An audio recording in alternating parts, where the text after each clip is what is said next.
suara penggembalaan. Saudaraku yang terkasih, saya percaya bahwa hari-hari ini kita tetap dalam tuntunan Tuhan. Dan oleh sebab itu tetaplah percaya kepada Dia, sebab Dia adalah Allah, Alfa dan Omega. Sebelum pemberitaan firman Tuhan ini, mari kita terlebih dahulu berdoa. Kami bersyukur Tuhan Yesus, hari ini kami kembali ada sebagaimana ada semula karena anugerah Tuhan. Berkati pemberitaan firman-Mu, berkati setiap kami. Dalam nama Yesus kami berdoa dan mengucap syukur. Haleluya. Amin. Saudara, firman Tuhan yang mau saya sampaikan ada di Roma 8 ayat 15 tentang roh atau spirit. Saudaraku yang terkasih, kita dalam masa situasi yang sedang dirumahkan oleh pemerintahan kita terkait dalam penanganan atau pemutusan penyebaran COVID-19. Kita di rumah, tidak bersekolah bagi yang sekolah, tidak bekerja bagi yang bekerja di kantor seperti biasa atau di tempat keramaian, tidak ke gereja saat beribadah, tapi ibadah tetap di rumah.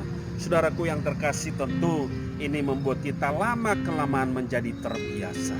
Saudaraku yang terkasih, saya sudah mengatakan dalam khotbah-khotbah saya sebelumnya, kalau live streaming atau pelayanan melalui internet seperti ini, saya kira sesuatu yang sudah tidak asing lagi untuk sekarang. Kenapa? Karena kita sudah terbiasa bisa jualan melalui online, sudah terbiasa kita menyapa kawan-kawan kita memberikan hobi-hobi kita melalui live. Semua dunia sudah di tangan kita oleh karena ada internet, ada fasilitas satelit yang terus terhubung, terkoneksi di tangan saudara. Saudaraku yang terkasih, nah demikian juga yang terjadi yang mau saya sampaikan tentang hal ini.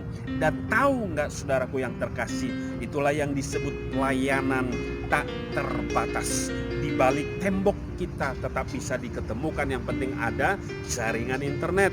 Di dunia belahan sana pun kita masih bisa terkoneksi dengan ujung bumi sekalipun kalau jaringan internet itu ada. Saudaraku yang terkasih, apa kaitannya dengan firman Tuhan yang mau saya sampaikan tentang spirit, tentang roh tidak kelihatan tapi nyata dalam kehidupan kita?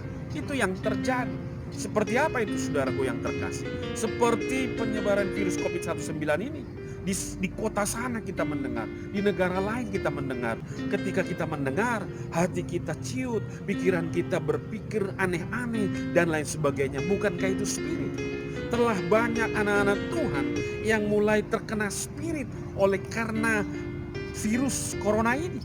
Saya mau mengatakan tetaplah tenang, bahwa roh kita adalah roh, bukan karena roh perbudakan lagi.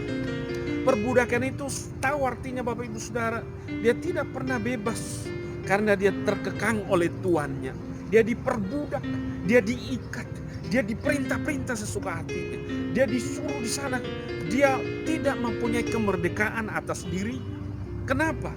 Karena dia di dalam perbudakan.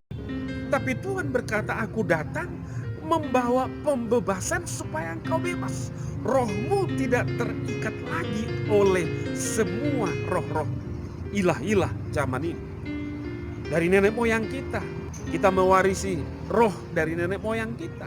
Sampai ada untuk keturunan. Kita mau putuskan itu. Maka roh inilah yang disebut kuasa Tuhan yang memerdekakan kita. Yaitu kuasa dari Roh Kudus. Karena begitu roh kita ini, kita harus bangkitkan bersama dengan Roh Kudus. Karena perbudakan yang terus terjadi di dalam diri kita ini, dimulai dari pikiran kita, dimulai dari mata kita memandang, telinga kita mendengar, perasaan kita. Maka roh kita semakin ciut, semakin minder, semakin kecil. Tapi saya mau berkata, bersama dengan roh Allah, Roh Kudus, kita terus bangkit. Sebab dia memberikan kepada kita hari esok yang pasti. Sebab dia hidup ada hari esok. Jadi Roh Kudus itu adalah pribadi Parakletos, pengganti Yesus pada masa murid-muridnya. Dan menjadi penolong bagi kita di gereja Tuhan sampai kedatangan Yesus yang kedua kali. Dia ada di dalam hati, dia ada dalam hidup, dia ada bersama dengan kita. Maka kita harus percaya bahwa roh Allah yang bersama dengan kita itu akan terus membawa kita bebas dari roh perbudakan yang ada di atas bumi. Jangan pernah takut lagi. Bangkitkan rohmu, bangkitkan imanmu. Biarlah rohmu menyala-nyala dan layani Tuhan. Itu janjinya. Kiranya firman Tuhan ini dapat memberkati kita. Mari kita berdoa. Kami bersyukur Tuhan Yesus buat firman-Mu, bahwa Roh Kudus yang membangkitkan iman kami, membangkitkan roh kami akan terus hidup dan sampai kedatangan Yesus kedua kali. Kami bersyukur buat firman-Mu ini di dalam nama Yesus. Haleluya. Amin.